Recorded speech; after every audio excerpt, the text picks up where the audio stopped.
Praise the Lord, hallelujah. പ്രിയപ്പെട്ടവരെ, മാസാവസാനം, July മാസം അവസാന ദിവസം കർത്താവ് നിങ്ങളുടെ മുമ്പിൽ ഒരിക്കൽ കൂടി എന്നെ കൊണ്ടുവന്നതിനോർത്ത് ഞാൻ നന്ദി പറയുന്നു, സ്തോത്രം ചെയ്യുന്നു. രക്ഷിക്കാൻ കഴിയാത്ത വിധം കർത്താവിൻ്റെ കരം കുറുകിപ്പോയിട്ടില്ല. കേൾക്കാനാകാത്ത വിധം അവിടുത്തെ കാതുകൾക്ക് മാന്യം സംഭവിച്ചിട്ടില്ല.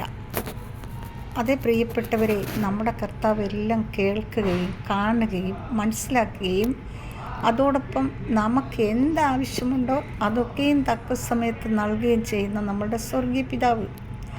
ആ പിതാവിനെ നമുക്ക് മുറുകെ പിടിക്കാം. Hallelujah, hallelujah. ദൈവവചനം സജീവമാണ്, ഊർജ്ജസ്വലമാണ്. ദൈവവചനത്തെ നമ്മൾ ആദരിക്കണം, ബഹുമാനിക്കണം. ദൈവവചനത്തെ ഹൃദയത്തിലിട്ട് ഉരുമ്പിടണം. ഹല്ലേലൂയ. അങ്ങനെ ദൈവവചനം ഹൃദയത്തിൽ നമ്മൾ ആലേലനം ചെയ്യണം. ഹല്ലേലൂയ. നമ്മുടെ ഹൃദയത്തിൽ വിശ്വസിക്കുകയും അധരം കൊണ്ട് ഏറ്റുപറയുകയും ചെയ്യുമ്പോഴാണ് നമുക്ക് എന്തൊക്കെയാണ് നമുക്ക് ആവശ്യം, എങ്ങനെയൊക്കെയാണ് നമ്മൾ ജീവിക്കേണ്ടത്, ഏതവസ്ഥയിലാണ് നമ്മൾ മുന്നോട്ട് പോകുന്നത് എന്നെല്ലാം അറിയുന്ന ദൈവം നമ്മളെ അപ്രകാരം കൊണ്ടു നടക്കുന്നത്. പ്രിയപ്പെട്ടവരെ, ദൈവത്തിൻ്റെ വചനത്തിന് എന്നോളം മാറ്റം സംഭവിച്ചിട്ടില്ല, ഇനി സംഭവിക്കത്തതുമില്ല. കാരണം ദൈവവചനം സത്യമാണ്. ആ വചനം ദൈവം തന്നെയാണ്. ദൈവത്തിന് നമ്മിൽ നിന്ന് മാറാൻ പറ്റുമോ? ദൈവം നിന്നെ രക്ഷപ്പെടുത്തും എന്ന് പറഞ്ഞാൽ ദൈവം രക്ഷപ്പെടുത്തും. ദൈവം എന്നെ രക്ഷപ്പെടുത്തും എന്ന് പറഞ്ഞാൽ എന്നെ രക്ഷപ്പെടുത്തും. അതാണ് ദൈവത്തിൻ്റെ വാഗ്ദത്തം. ഹല്ലേലൂയ. മനുഷ്യർക്ക് വാക്ക് മാറ്റി പറയാം, പക്ഷെ ദൈവത്തിന് വാക്ക് മാറ്റി പറയാൻ പറ്റുമോ? ദൈവം വാക്ക് മാറുന്നവനല്ല. അങ്ങനെ ദൈവത്തിൻ്റെ സ്നേഹം എന്തെന്ന് നമ്മൾ നിരന്തരം അനുഭവിച്ചറിയണം, രുചിച്ചറിയണം. എന്നോട് ഒരുപാട് പേര് പ്രാർത്ഥന ചോദിക്കുന്നുണ്ട്. അവരെല്ലാം ഞാൻ യേശുപ്പച്ചൻ്റെ കരങ്ങളിൽ സമർപ്പിക്കുന്നു. കർത്താവേ, അവരുടെ എല്ലാ ആവശ്യങ്ങളും അങ്ങ് നിറവേറ്റി കൊടുക്കണമേ.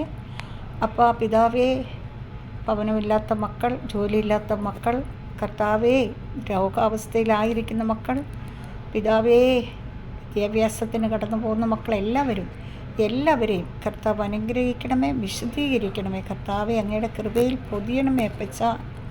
അപ്പ ഇന്ന് ഒരുപാട് മക്കൾ കഷ്ടപ്പെടുന്ന കർത്താവെ, ആ കഷ്ടപ്പെടുന്ന മക്കളുടെ മേൽ അങ്ങയുടെ ശക്തമായ കരം നീട്ടി കർത്താവ് അവരെ അനുഗ്രഹിക്കണമേ, വിശദീകരിക്കണമേ എന്ന് പ്രാർത്ഥിക്കുന്നുണ്ട്. പിതാവേ, അങ്ങയുടെ വാത്സല്യകരം ഓരോ കുടുംബത്തിൻ്റെ മേൽ ഇരിക്കണേ എന്ന് പ്രാർത്ഥിക്കുന്നു. പിതാവേ, ഹല്ലേലൂയ. സ്തോത്രം, സ്തോത്രം, സ്തോത്രം.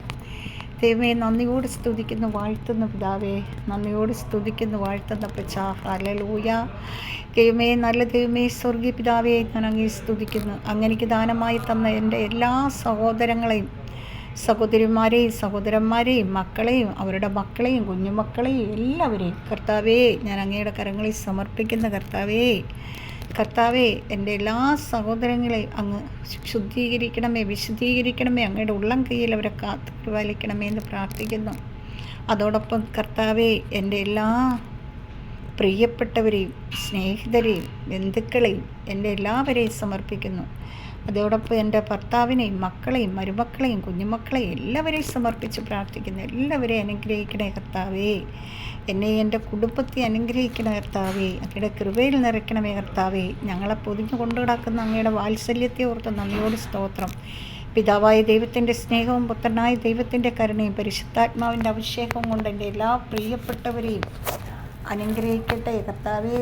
എല്ലാവരെയും അനുഗ്രഹിക്കണമേ. ഹല്ലേലൂയ. സ്തോത്രം. ദൈവമേ നന്ദി. ദൈവമേ സ്തോത്രം. ദൈവമേ നന്ദി.